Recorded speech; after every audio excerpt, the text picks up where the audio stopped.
Student एनविरा online school में आपका हार्दिक स्वागत। मैं आज आपके लिए लेकर आया हूँ एक सेकंड पार्ट। इससे पहले हमने पार्ट फर्स्ट पढ़ा था, अध्याय सेकंड भोजन के घटक। हमारे भोजन के मुख्य घटक कौन कौन से हैं, हमने उनके बारे में जानकारी जानी थी। और आज मैं आपके लिए लेकर आया हूँ एक दूसरा पार्ट है जिसमें हम भोजन के घटक के अभ्यास प्रश्न करेंगे।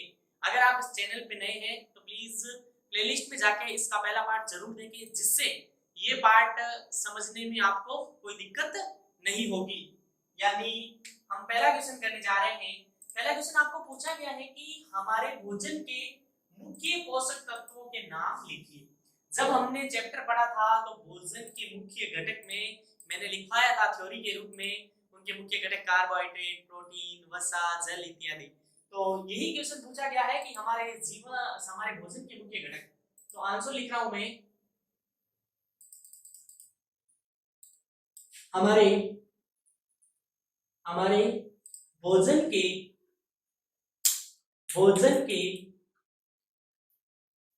मुख्य घटक कौन कौन से हमारे भोजन के मुख्य घटक। पहला मैं बता रहा हूं आपको, कार्बोहाइड्रेट,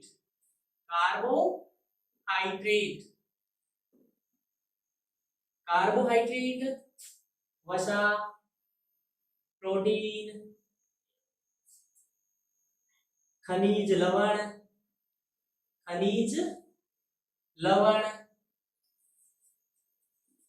इत्यादि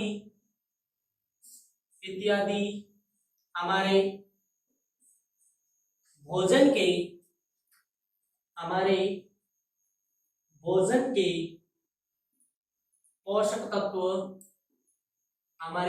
के पोषक तत्व है। इनकी कमी से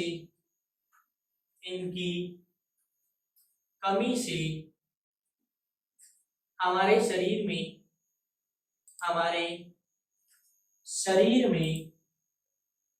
अनेक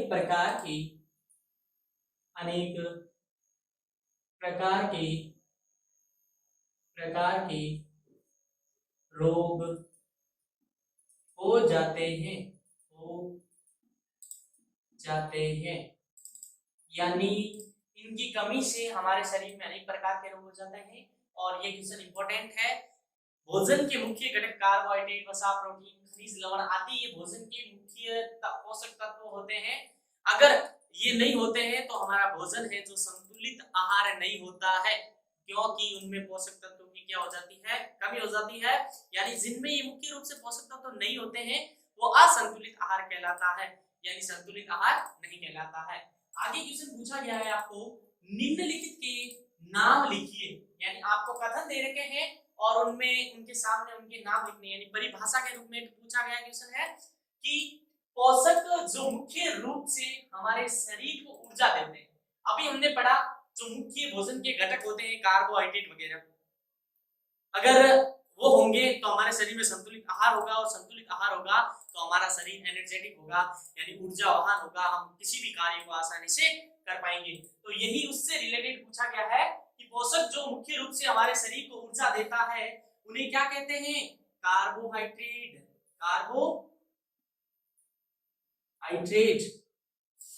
क्या होगा यहाँ पे, कार्बोहाइड्रेट हो सकता है, खनिज लवण हो सकता है, लेकिन मुख्य रूप से क्या होगा, कार्बोहाइड्रेट। दूसरा है, पोषक जो हमारे शरीर की वृद्धि और अनुसरण के लिए आवश्यक है। ऐसा कौन सा पोषक है जो हमारे शरीर की वृद्धि और अनुसरण के लिए आवश्यक है? तो आपका आंसर होना चाहिए प्रोटीन। क्या होना चाहिए, प्रोटीन, जो हमारे शरीर की वृद्धि और उनका अनुसरण के लिए आवश्यक तत्व माना जाता है। मैं बात करूं तीसरा क्वेश्चन, वह विटामिन जो हमारे अच्छी दृष्टि के लिए आवश्यक है। ध्यान देना, आप मैंने बोला था फर्स्ट पार्ट जरूर देखें, वहां से ये पॉइंट आपको क्लियर हो जाता। मैंने बताया था विटामिन, उनके रासायनिक नाम, उनसे होने वाले रोग और उनसे होने वाली उनकी कमी से होने वाले रोग। तो वहां पे एक लिखवाया था रतौंधी, विटामिन ए मैंने नाम बताया था, याद कीजिएगा, विटामिन ए। क्या बताया मैंने, विटामिन ए नाम बताया था रेटिनॉल। क्या बताया था, रेटिनॉल। और क्या बताया था, इसकी कमी से कौन सा रोग होता है बच्चों? मैंने बताया था पहले लेक्चर में, इसी चैप्टर के पहले लेक्चर को आप जरूर जाके देखिए। एक बार अगर वो देख लेंगे तो ये क्वेश्चन आंसर आपके लिए बेहद आसानी से आप कर पाओगे। यानी वह विटामिन जो हमारी दृष्टि के लिए आवश्यक है, विटामिन ए। कौन सा विटामिन? विटामिन ए, जिसे क्या बोला जाता है? रेटिनॉल। क्या कहा जाता है? रेटिनॉल। अब मैं बात करूं अगला, वह खनिज जो अस्थियों के लिए आवश्यक हो, एक ऐसा खनिज जो हमारी अस्थियों के लिए आवश्यक हो, उन्हें आप क्या कहोगे? क्या कहोगे? उन्हें क्या कहते हैं? वह खनिज जो अस्थियों के लिए आवश्यक हो, अस्थियों यानी हड्डियों के लिए, कैल्शियम। कैल्शियम की कमी से हड्डियों का रोग हो जाता है, कैल्शियम। अगला क्वेश्चन, मैं तीसरे क्वेश्चन की ओर बढ़ रहा हूं। अच्छा क्वेश्चन है ये भी। दो ऐसे खाद्य पदार्थों के नाम लिखिए जिनमें प्रचुर मात्रा में वसा उपलब्ध होती है। प्रचुर मात्रा में ये चार उपलब्ध होते हैं। पहला है वसा, ये हमें मिलता है दूध, मक्खन। आप तीन लिख दो, दो का पूछा गया एक्स्ट्रा याद कर लो। दही, घी और मक्खन एक ही है। लास्ट दूसरा है मंड, आलू, सब्जियां लिख सकते हो आदि से पूछा गया। अरहरी, ये होता है फल आदि से। प्रोटीन, ये इंपॉर्टेंट है लास्ट वाला, प्रोटीन कहां से प्राप्त होता है? दूध, मक्खन, दाल आदि से। कहां से? आदि से। अब हम आगे बढ़ते हैं अगला चौथे क्वेश्चन की और। अब हम करेंगे चौथा क्वेश्चन है अभ्यास प्रश्न का कि इनमें से सही को राइट टिक कीजिए, यानी अंकित कीजिए। यानी आपके सामने चार कथन दे रखे हैं, जो आपको सही लग रहा है उसको राइट करना है और जो गलत है उसको क्रॉस करना है, ये वाला। अगर आपने चैप्टर पूरा पढ़ा है तो आप आसानी से सही कर पाओगे। पहला है, केवल चावल खाने से हमें शरीर की पोषण आवश्यकता को पूरा कर सकते हैं। केवल चावल खाने से हम अपने शरीर की पोषण आवश्यकता को पूरा कर सकते हैं। ऐसा कभी हुआ है क्या? हम केवल चावल खाते रहेंगे और हमारे शरीर में पोषक तत्वों की कमी नहीं आएगी? नहीं, हमें अलग अलग प्रकार के पोषक तत्व खाने होते हैं जिसकी आवश्यकता के अनुसार। यानी यह कथन यहाँ पे गलत हो जाएगा। क्या हो जाएगा? गलत।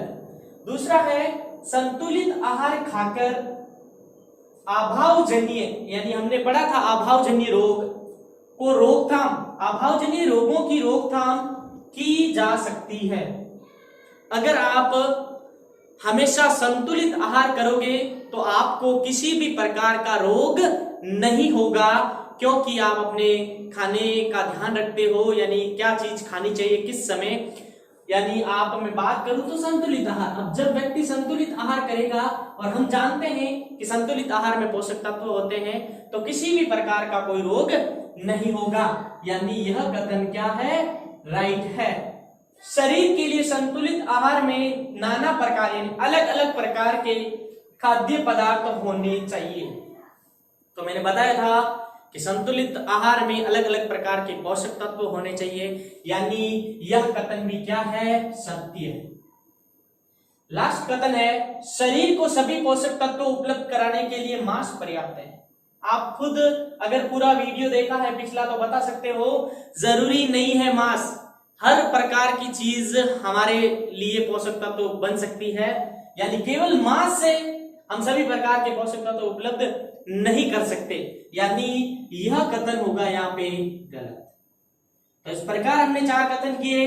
अगला क्वेश्चन, पांचवा क्वेश्चन, रिक्त स्थानों की पूर्ति कीजिए। आपके सामने क्वेश्चन दे रखा है और उसमें फिल इन द ब्लैंक्स, यानी ये वाले ब्लैंक आपको भरने हैं। पहला है, विटामिन डी के अभाव से होता है। यहाँ क्या आ सकता है? जब मैंने विटामिन पढ़ाया तो उस समय विटामिन की एक सारणी बनवाई थी आपसे, तो विटामिन डी की कमी के कारण होता है रिकेट्स। याद है कुछ? रिकेट्स भी। और दूसरा है, खाली जगह दे रखी है कि कमी से बेरी बेरी रोग होता है, तो जस्ट दूसरा विटामिन मैंने करवाया था विटामिन बी, ऐसे ट्रिक बताई थी, बी यानी बेरी बेरी, यानी यह हो जाएगा विटामिन बी। कौन सा हो जाएगा? विटामिन बी की कमी के कारण कौन सा रोग होता है? Berry berry. विटामिन सी के अभाव से मैंने बताया था सी होता है स्कर्वी।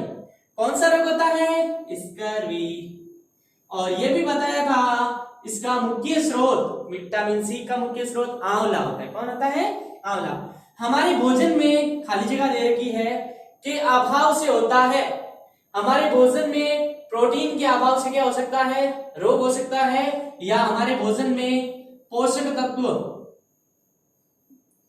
तत्व के अभाव से रोग होते हैं। क्या होते हैं? रोग होते हैं। आगे ध्यान देना, छठा क्वेश्चन क्या है? वसा व प्रोटीन का प्रमुख कार्य लिखिए। वसा तथा प्रोटीन का प्रमुख कार्य। जब हमारे शरीर में मैंने बताया था पोषक तत्वों में काउंट होते हैं कौन? वसा और प्रोटीन, यानी वसा तथा प्रोटीन एक पोषक तत्व है जो हमारे शरीर में ऊर्जा प्रदान करते हैं। इसका आंसर क्या हो जाएगा? वसा व प्रोटीन वसा व प्रोटीन पोषक तत्व है, पोषक तत्व है। अतः यह शरीर में ऊर्जा प्रदान करते हैं। शरीर में क्या प्रदान करते हैं? ऊर्जा प्रदान करते हैं। शरीर में क्या प्रदान करते हैं? ऊर्जा। अगला क्वेश्चन है 7वां क्वेश्चन, प्रोटीन के 5 मुख्य स्रोतों के नाम बताइए। प्रोटीन हमें कहां से प्राप्त होता है? दूध, दही, घी, सोयाबीन, अंडा, ये सब क्या है? प्रोटीन के मुख्य स्रोत। अब हम करते हैं अगला क्वेश्चन, बढ़ते हैं अगले क्वेश्चन की ओर। अगला क्वेश्चन 8वां क्वेश्चन, विटामिन कितने प्रकार के होते हैं? तो मैंने बताया था विटामिन कितने प्रकार के होते हैं? 2 प्रकार के। कितने प्रकार के? 2 प्रकार के। 2 प्रकार के होते हैं। कितने प्रकार के? 2 प्रकार के। एक हमने पढ़ा था जल में घुलनशील,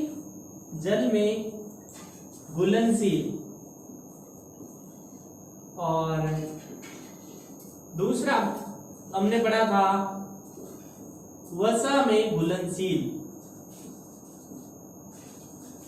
जल में घुलनशील तथा वसा में घुलनशील।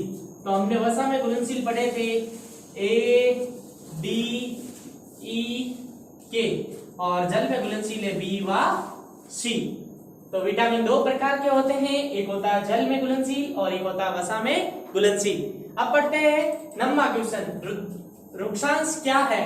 तो यह भोजन में या सब्जियों के छिलकों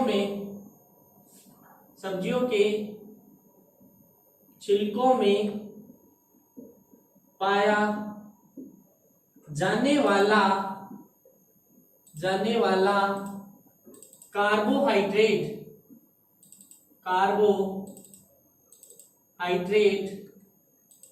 होता है। यानी अगला क्वेश्चन है 10वां, भोजन का कार्य। भोजन हमारे शरीर में हमें क्या प्रदान करता है? ऊर्जा। भोजन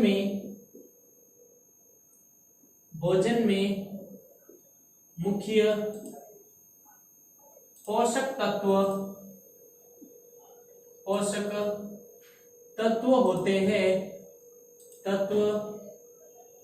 होते हैं। भोजन में मुख्य पोषक तत्व होते हैं। इससे हमें